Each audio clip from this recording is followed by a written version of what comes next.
Times news channel देख रहे आप सभी दर्शकों का बहुत बहुत स्वागत है। मैं हूं रमनदीप कौर। इस वक्त की बड़ी खबर आ रही है प्रयागराज से। क्या है पूरा मामला, देखने के लिए बने रहिए हमारे साथ। बेटे पर एफआईआर दर्ज होने के बाद बाहुबली पूर्व सांसद अतीक अहमद की पत्नी ने सीएम योगी से न्याय की गुहार लगाई थी, तो वहीं अब उन्होंने सीएम योगी को पत्र लिखकर भी भेजा है। आइए सुनाते हैं क्या फिर कुछ कहा अतीक अहमद की पत्नी शाइस्ता परवीन। ये पत्र हमने मुख्यमंत्री आदित्यनाथ योगी जी को भेजा है, इंसाफ की दरख्वास्त की है। हमारे बच्चे को इंसाफ चाहिए क्योंकि हमारा बच्चा वहाँ पे नहीं था।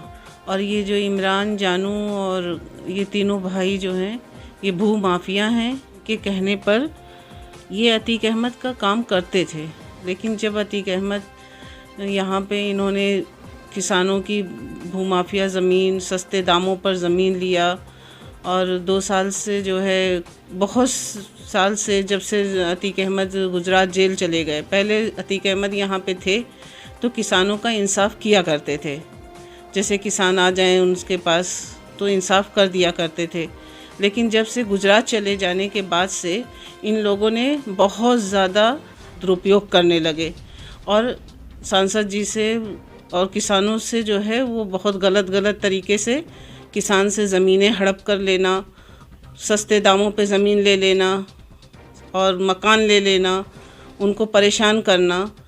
तो हम और हमारा बेटा अली इनको समझाते थे कि इमरान ऐसा नहीं करो। इसी की ये रंजिश जो है हमारे बेटे से और हमारे घर से रखे थे। हिसाब मांगा जाता था। भी जानते हैं कि इमरान हमारा काम करते थे, लेकिन गुजरात जाने के बाद ये अलग हो गए और किसानों को, हमारे सांसद अतीक अहमद का नाम बदनाम करने लगे। किसानों से सस्ते दामों पे ज़मीन ले लेकर हड़प कर किसानों का मकान ले लेकर ये ब्लैकमेल करने लगे। हमने मुख्यमंत्री जी से यही मांग की है कि इनकी भूमाफिया जो भी है इनके कामों को भी निष्पक्ष जांच कराएं और हमारे बच्चे को इंसाफ दिलाएं। आगामी चुनाव को लेकर सियासी वार पलटवार शुरू हो गए हैं, तो ऐसे में प्रयागराज में पोस्टर वार शुरू हुआ है, जिसमें पहले बीजेपी ने समाजवादी पार्टी को नाच गाने वाली पार्टी और पैसे का दुरुपयोग का आरोप लगाया था पोस्टर लगाकर, जिसके बाद अब बीजेपी ने भी सपा ने बीजेपी पर निशाना साधा है और साथ ही होर्डिंग लगाते हुए दिखाया है कि अखिलेश यादव ने बच्चों को लैपटॉप बांटे थे और बीजेपी द्वारा हाथरस कांड और महिलाओं का चीरहरण जैसी फ़ोटो लगाकर बीजेपी पर निशाना साधा है। ये होर्डिंग शहर के कई इलाकों में लगाई गई। आइए जानते हैं क्या कुछ कहा सपा नेता संदीप यादव ने। देखिए, भारतीय जनता पार्टी ने जिस तरीके से झूठ बोलने वाली पार्टी है ये, और पूरे प्रदेश और इलाहाबाद में भी हमारे जिस तरीके से फ़र्क साफ है कि एक स्लोगन लिखा हुआ है, एक होर्डिंग लगी हुई है, जिसको लेकर के हम समाजवादियों ने जो है इनके जहां इन्होंने होर्डिंग लगाई हुई है उसी के बगल में हमने 2017 में जब आदरणीय अखिलेश यादव जी की जब सरकार हुआ करती थी, तो जब जिस तरीके से 17 से पहले जब आपने देखा होगा कि उत्तर प्रदेश की जनता को जिस तरीके से लैपटॉप उत्तर प्रदेश के माननीय पूर्व मुख्यमंत्री जी आदरणीय अखिलेश यादव जी ने देने का काम किया, और आज उत्तर प्रदेश की वर्तमान की भाजपा सरकार में जिस तरीके से महिलाओं के साथ चीरहरण हुआ, महिलाओं का चीरहरण करने का काम भारतीय जनता पार्टी ने किया है, और जिस तरीके से महिलाओं के ऊपर लगातार अत्याचार हो रहा है, जिस तरीके से आपने देखा रात में एक दलित छात्रा को जिस तरीके से पेट्रोल से जला दिया जाता है, उसके परिवार के लोगों को लाश भी नहीं दी जाती है, तो ये कहीं ना कहीं झूठ बोलने वाले जो लोग हैं। और पूरे जिले इलाहाबाद में हमने जहाँ जहाँ इनकी होर्डिंगें लगी हुई है उसके बगल में समाजवादी पार्टी के हम लोगों ने होर्डिंग लगाने का काम किया है। मैं संदीप यादव, प्रदेश उपाध्यक्ष समाजवादी पार्टी युवजन सभा उत्तर प्रदेश। संगम नगरी प्रयागराज में अब होर्डिंग वार फिर से तेज़ हो गई है, जिसको लेकर अब आरोप प्रत्यारोप चालू हुए हैं। जहां सपा ने बीजेपी के खिलाफ अब होर्डिंग लगाई, तो जिसके बाद नगर निगम हटाने पहुंचा, जिसको लेकर जमकर बवाल हुआ। मौके पर पहुंचे नगर निगम कर्मी और अधिकारियों से सपा के नेताओं की तीखी नोकझोंक हुई। साथ ही यहां पर मौजूद पुलिस से भी तीखी नोकझोंक होती दिखाई दी सपाइयों से, जिसके बाद नगर निगम द्वारा बीजेपी की होर्डिंग हटाए जाने की मांग की, जिसके बाद नगर निगम द्वारा बीजेपी की होर्डिंग हटाई गई। और उसके बाद समाजवादियों ने गुब्बारा भी सुभाष चौराहे से हटाने की, बीजेपी द्वारा लगाए गए हटाने की मांग की थी, वो भी नगर निगम द्वारा हटाया गया। और आप देख सकते हैं इसके यहाँ पर किस तरह से नगर निगम ने बीजेपी सरकार द्वारा लगाई गई होर्डिंग गुब्बारे को छोड़ दिया। आइए सुनाते हैं क्या कुछ कहना है सपा नेता संदीप यादव का। यादव जी ने काम किया था, और इसी भारतीय जनता पार्टी की सरकार में आपने देखा होगा महिला के साथ चीरहरण होता है, महिला का चीरहरण किया जाता है आपने देखा, और हाथरस की दलित बेटी को जिस तरीके से रात के अंधेरे में केरोसिन डाल करके जला दिया जाता है, तो इसको हम लोगों ने पूरे शहर में आज इस तरीके से भारतीय जनता पार्टी के सच को सामने लाने का काम किया है और भारतीय जनता पार्टी को आईना दिखाने का काम किया कि आदरणीय अखिलेश यादव जी के सरकार में, समाजवादी पार्टी की सरकार में कितना काम हुआ है। होर्डिंग लगाने के बाद क्या हुआ है? होर्डिंग लगाने के बाद इस तरीके से नगर निगम आ गया है, नगर निगम आकर के होर्डिंग को हटाना चाहता है और इनको इस तरीके से हम लोग जो है होर्डिंग को हटने नहीं देंगे। और अगर हम लोगों की होर्डिंग हटाई गई तो इलाहाबाद से पूरे भाजपा सरकार की जितनी भी होर्डिंगें झूठ फैलाने वाली लगाई गई हैं, सारी होर्डिंगों को फाड़ने का काम समाजवादी नौजवान करेंगे। नगरी प्रयागराज में जहां आगामी माघ मेले का आगाज हो गया है, तो उसी को लेकर अब तक्षक तीर्थ के पीठाधीश्वर रविशंकर महाराज ने लोगों से माघ मेले में कोविड गाइडलाइन पालन करने की अपील की है और साथ ही साधु संतों से भी अपील की है। और उन्होंने कहा है जो कोविड संक्रमण है उसको देखते हुए हमें सरकार की गाइडलाइन का पालन करना चाहिए। क्या कुछ कहा है तक्षक तीर्थ पीठाधीश्वर रवि जी महाराज ने? है बड़ी व्यवस्था है, विशाल व्यवस्था है। इसमें सभी व्यक्ति का, जो भी मेले में लोग आ रहे हैं, उनका दायित्व है कि वो अपने नैतिक दायित्व को समझें, कि कोशिश करें कि 2 गज की दूरी बना के रखें, मास्क लगा के रखें और जो भी अपने आप को या जिसको अंदेशा है कि वो पीड़ित है या उसको ऐसा निगेटिव रिपोर्ट इसकी है, पॉजिटिव रिपोर्ट है, तो वो सावधानी बरते, वो मेले में ना आए और दूसरे की सुरक्षा का ध्यान रखेंगे तो अपनी सुरक्षा स्वयं हो जाएगी। इस चीज़ का ध्यान रखें। यही एक विशेष अपने कैंप में किस तरह से आयोजन किया जाएगा इस बार? हमारे यहाँ तो जो भी आयोजन होते हैं, जैसे हमारे दत्तात्रेय सेवा समिति हमारे अखाड़े से संचालित है नहीं, उसमें जो है एक व्यवस्थित ढंग से पंचकोशी यात्रा भी होगी, सारे कुछ होंगे, लेकिन जो कोरोना गाइडलाइन है उसका पालन करते हुए हर चीज़, वो चाहे तक्षक तीर्थ का कैंप हो, चाहे दत्तात्रेय सेवा समिति का हो, सब जगह। और हम अपने अन्य सनातन धर्मावलंबी बंधुओं से, संत बंधुओं से निवेदन भी करेंगे कि हम कोरोना गाइडलाइन का स्वयं पालन तो करें ही, भक्तों को, शिष्यों को भी प्रेरित करें कि इस सावधानी रखें। संगम नगरी प्रयागराज जहां अयोध्या में वन गमन को चले भगवान श्री राम के पग जहां जहां पड़े थे वहां अब राम वन गमन पथ बनाया जाएगा। राम वन गमन पथ बनाने की तैयारी पूरी हो चुकी। 6 चरणों में 170 किलोमीटर का 4 लेन राम वन गमन का पथ निर्माण किया जाना है। इस पर 4319 करोड़ रुपए की लागत आएगी। राम वन गमन पथ के 3 हिस्से का शिलान्यास केंद्रीय सड़क एवं परिवहन मंत्री नितिन गडकरी ने सिंगवेरपुर में आज बुधवार को शाम 4 बजे किया। उन्होंने यहाँ भी कहा कि अयोध्या से रामेश्वरम तक जहाँ जहाँ श्री राम गुजरे हैं वहाँ तक राम वन गमन पथ बनाया जाएगा। कार्यक्रम में deputy CM Keshav Prasad Maurya, UP के कैबिनेट मंत्री सिद्धार्थ नाथ भी मौजूद रहे। साथ ही केंद्रीय मंत्री नितिन गडकरी ने कहा कि अयोध्या से रामेश्वरम तक अच्छी सड़क बनाई जाएगी। उन्होंने कहा आज़ादी के 50 साल में जो काम नहीं हुआ है वे काम 5 सालों में हो गया है। इन 5 सालों में यूपी को हमने सड़क और पुल बनाने पर 2,80,000 करोड़ रुपए खर्च करे हैं। फिर बीजेपी की सरकार आई तो यूपी में 5,000 करोड़ खर्च करूंगा। 2,000 करोड़ रुपए खर्च करके 436 किलोमीटर 2 लेन पेव शोल्डर और कुछ जगह 4 लेन सड़क का निर्माण हो रहा है। उत्तर प्रदेश में राम जानकी मार्ग परियोजना के तहत 213 किलोमीटर सड़क निर्माण कार्य होगा। अयोध्या से गोरखपुर जिले के बरहलगंज तक 152 किलोमीटर का मार्ग 2023 तक बन जाएगा। बरहलगंज से देवरिया जिले के मेहरोना घाट तक 61 किलोमीटर की सड़क निर्माण का काम जनवरी में आरंभ होगा। और बिहार में राम जानकी मार्ग परियोजना के तहत 223 किलोमीटर सड़क निर्माण का भी कार्य हो रहा है। 78 किलोमीटर सड़क का निर्माण हो गया है। संगम नगरी प्रयागराज में जहां बीजेपी द्वारा होर्डिंग लगवाई गई थी और सपा पर निशाना साधते हुए जिसमें लिखा था कि 2017 से पहले सरकारी पैसे से होता था नाच गाना, जिसके बाद अब समाजवादियों ने बीजेपी के खिलाफ होर्डिंग लगाई जिसमें कुछ ही देर बाद नगर निगम पहुंचा और होर्डिंग हटाने की कोशिश की, जिसके बाद सपा नेताओं और नगर निगम व पुलिस के में नोकझोंक हुई और बाद में नगर निगम ने बीजेपी की और सपा की होर्डिंग हटा दी। इस पर अब सपा नेता सलामतुल्लाह ने विवादित टिप्पणी की है और कहा है कि बीजेपी ने नाच गाने की बात सपा को कही है तो उससे पहले यूट्यूब और फेसबुक देख ले उनकी मेयर साहिबा के ठुमके लगाते हुए, और साथ ही चेतावनी दी है कि 24 घंटे में अगर शहर में सारी बीजेपी द्वारा लगाई गई विवादित होर्डिंग नहीं हटी तो इसके जवाब में पूरे शहर में और प्रदेश को होर्डिंग से पाट देंगे। हम अहिंसावादी नहीं हैं, हम समाजवादी हैं। और नाच गाने की जहाँ तक बात है, अगर नाच आपको देखना हो, बढ़िया डांस देखना हो तो हमारे क्षेत्र की जो मेयर साहिबा हैं बहुत अच्छा डांस करती हैं वो। और आप लोग को यूट्यूब पे आप चले जाइए, एक से एक ठुमका देख लीजिएगा। माननीय मेयर साहब जो है ठुमके पे ठुमका लगा रही हैं। समाजवादी पार्टी में कोई ठुमके वाला नहीं है। समाजवादी पार्टी होर्डिंग का जवाब होर्डिंग से देगी। अगर शासन प्रशासन हमारी होर्डिंग वापस ला के वहीं पे नहीं लगाता और बीजेपी की विवादित होर्डिंग नहीं हटाता है तो पूरे इलाहाबाद महानगर में, पूरे उत्तर प्रदेश में हम लोग होर्डिंग का जवाब होर्डिंग से देंगे और इलाहाबाद को होर्डिंग से ही पाटेंगे।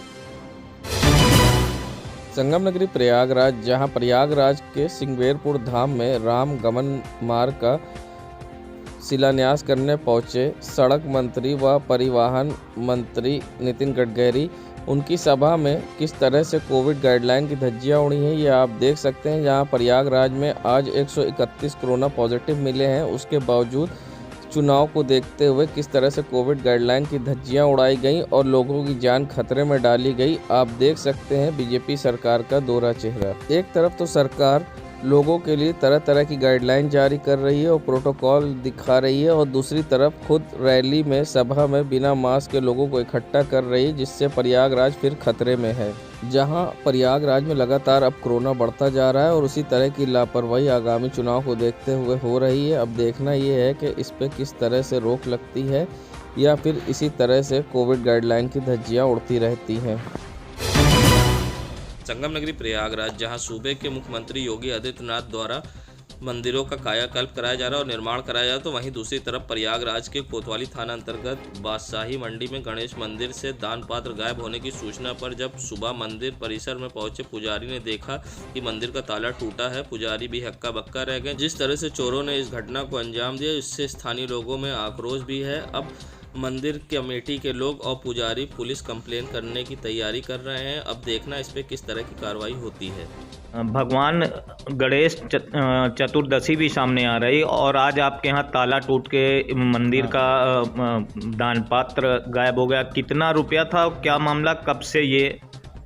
उसमें साल भर में एक बार खुलता था वो दान पात्र। जो भी गणेश जी का प्रोग्राम जब होता था साल भर में, ऐसे तो बीच में कई प्रोग्राम होता था, कोई ऐसी ज़रूरत नहीं है।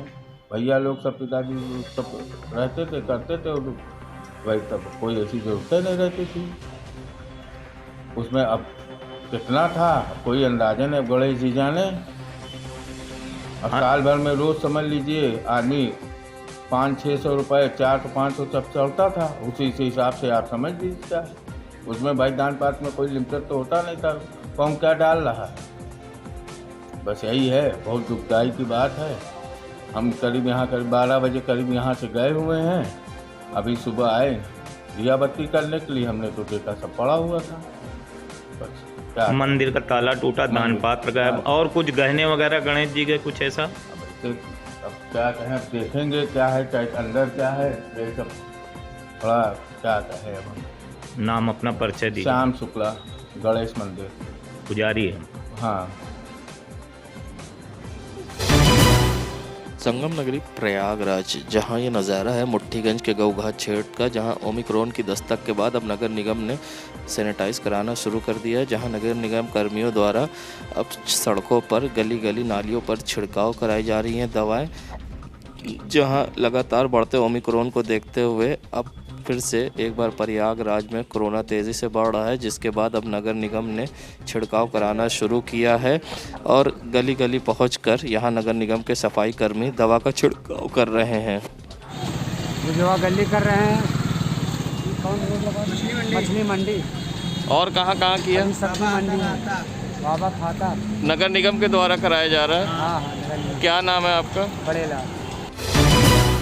संगम नगरी प्रयागराज के तरसुइया इलाके में मारपीट का एक सीसीटीवी सोशल मीडिया पर वायरल हो रहा है। ये वीडियो तरसुइया थाना क्षेत्र के मीरापुर का बताया जा रहा है। यहाँ पर सीसीटीवी में दबंगों का तांडव देखने को मिल रहा है। खड़ी गाड़ी करने के विवाद पर यहां दबंगों ने नरेश सिंह और उनके परिवार को जमकर पीटा गया। बीच बचाव में आई महिलाओं से भी अभद्रता की गई, जिसका सीसीटीवी सोशल मीडिया पर अब जमकर वायरल हो रहा है। अब देखना इस पे किस तरह की कार्रवाई होती है या योगी राज में इसी तरह से दबंगों की दबंगई चलती रहती है।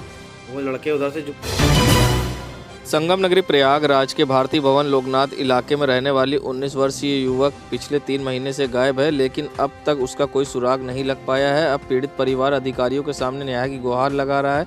मामला कोतवाली थाना क्षेत्र के भारती भवन लोकनाथ का है, जहां पर 3 महीने पहले यानी 17 सितंबर 2021 से आदित्य त्रिपाठी घर अपनी मां से कहा सुनी करके निकल और अभी तक वापस नहीं आया। वहीं पीड़ित परिवार थाने के चक्कर लगा कर थक गया। अब वो आला अधिकारी से मदद की गुहार लगा रहा है, जिनमें 4 लोग के नाम FIR की गई थी। पुलिस ने अभी तक कोई कार्रवाई नहीं की है, जिसको लेकर अब मां ने मीडिया से बात करते हुए मदद की गुहार लगाई है। आइए सुनाते हैं क्या कहना है। मेरा बेटा है, 17 सितंबर से कोई घर छोड़कर गए, अभी तक लौट कर नहीं आए। मैंने 2 FIR, एक गुमशुदगी की और एक नामजद कुछ लोगों की, पर कहीं कोई कार्रवाई नहीं हुई है। जब मैं बड़े अधिकारियों से मिलने की बात करती हूँ तो पुलिस मेरे घर पर आती है, मुझे रोकती है। योगी मोदी इलाहाबाद आए थे तो पुलिस मुझे यहाँ आपको ले चलते हैं, वहाँ ले चलते हैं, उन लोगों को गिरफ्तार करती रही, पर आज तक कोई कार्रवाई नहीं हुई है। क्या इस बच्चे को इलाहाबाद में या भारत में कि हमारी जनता ने, किसी ने मेरे बच्चे को देखा नहीं, आज तक इसको किसी ने देखा नहीं। पर हम आपसे अपील करते हैं अपने शहरवासियों से कि मेरे पास कुछ नहीं, मैं बहुत गरीब हूँ और बेटे के ना रहने से मैं कुछ कर भी नहीं पा रही हूँ। कृपया मेरे बच्चे को किसी ने देखा हो, कहाँ देखा है। हम अपने शहरवासियों से और अपने देशवासियों से अपील करते हैं, इसे किसी ने कहीं पर भी देखा हो तो इसका पता हमें बताएं। संगम नगरी प्रयागराज में राष्ट्रीय रक्षक समूह द्वारा प्रधानमंत्री नरेंद्र मोदी की लंबी आयु के लिए महामृत्युंजय का जाप किया गया। झूलेलाल नगर स्थित जय बाबा शिव शक्ति शनि देवालय में प्रधानमंत्री नरेंद्र मोदी की लंबी आयु के लिए महामृत्युंजय जाप का आयोजन किया गया। ईश्वर से प्रार्थना की गई कि प्रभु सभी षड्यंत्रों को ध्वस्त नष्ट करे, ताकि हमारे प्रधानमंत्री नरेंद्र मोदी की लंबी आयु प्राप्त करें और भारत अपने पूर्व गौरव को पुनः प्राप्त कर सके। जिस प्रकार पंजाब में उनकी सुरक्षा के साथ पंजाब सरकार ने मजाक किया है, वे अत्यंत निंदनीय है। ऐसा कुकृत्य देश ने पहले कभी नहीं देखा। शासन और सरकार इसके लिए जो कुछ भी कर सकती है वे करे, लेकिन हमारे देश के नागरिक होने के नाते ईश्वर से प्रार्थना करेंगे कि प्रधानमंत्री नरेंद्र मोदी को दीर्घ आयु प्रदान करें, ताकि वे देश के तमाम कमियों को, कमजोरियों को दूर कर दें। कार्यक्रम में सभी उपस्थित रहें। लोगों ने जिस प्रकार नरेंद्र मोदी जी के जान पर जो है खेलने के लिए कुछ लोग उतारू हैं, तो हम लोगों को नरेंद्र मोदी की जान अत्यंत प्रिय है।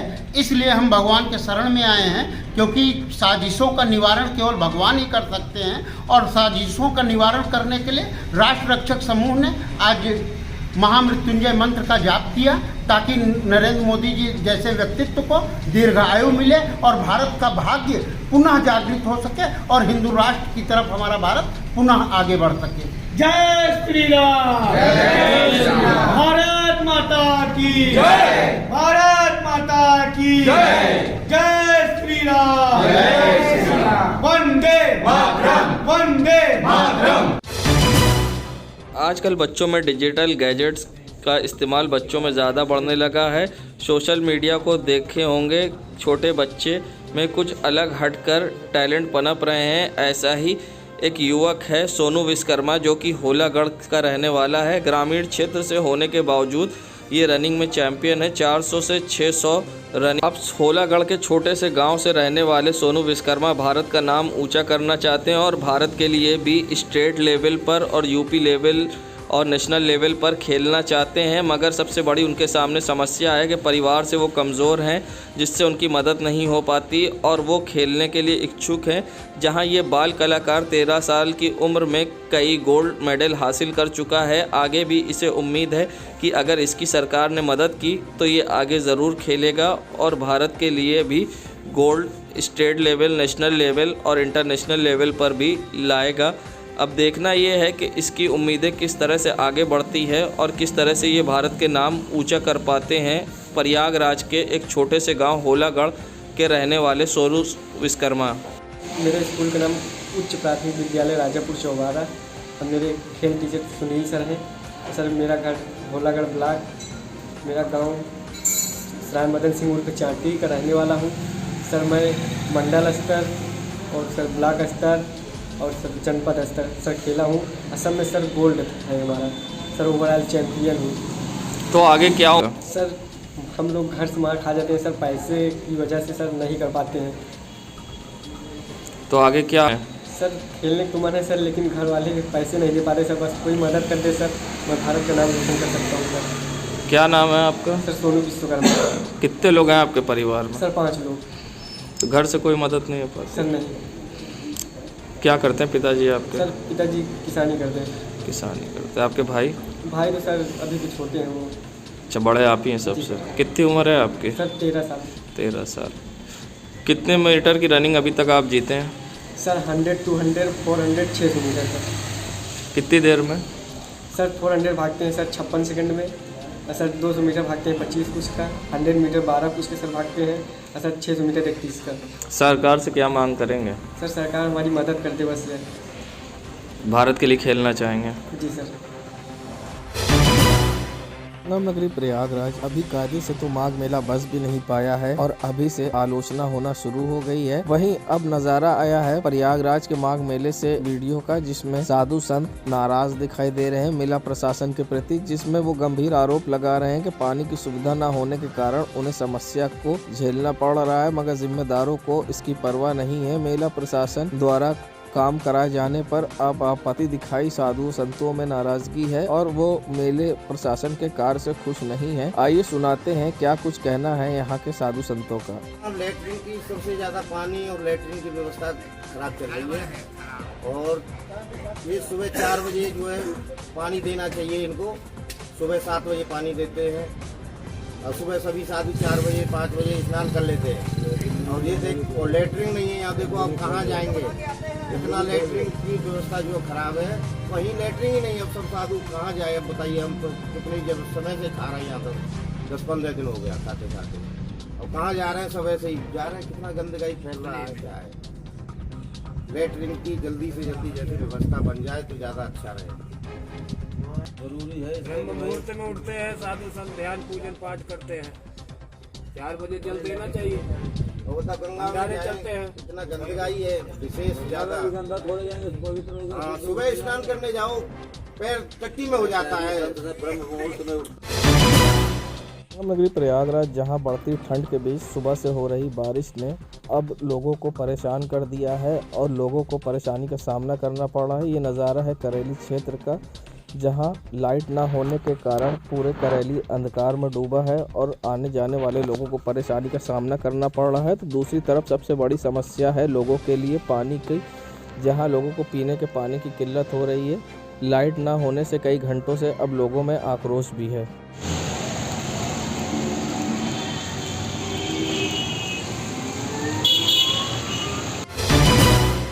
संगम नगरी प्रयागराज विकास देखना हो तो करेली आए और करेली के वार्ड नंबर 80 की ये सड़कों का नज़ारा है, जहां आपको सड़क तालाब से कम नहीं लगेगी। आने जाने वाले लोग को अंधेरे में सड़क के किनारे से गुजरना पड़ता है, क्योंकि पानी हल्की सी बारिश के बाद यहाँ जल भराव हो जाता है और सड़क तालाब में तब्दील हो जाती है और आने जाने वाले परेशान होते हैं। और अक्सर कई बार अंधेरे में इस गड्ढे में पानी भरे होने के कारण बाइक से लोग गिरते भी हैं, मगर जिम्मेदारों को परवाह नहीं है। विकास के सारे दावे सिर्फ कागजों में सीमित। मंत्री नंदी का है क्षेत्र।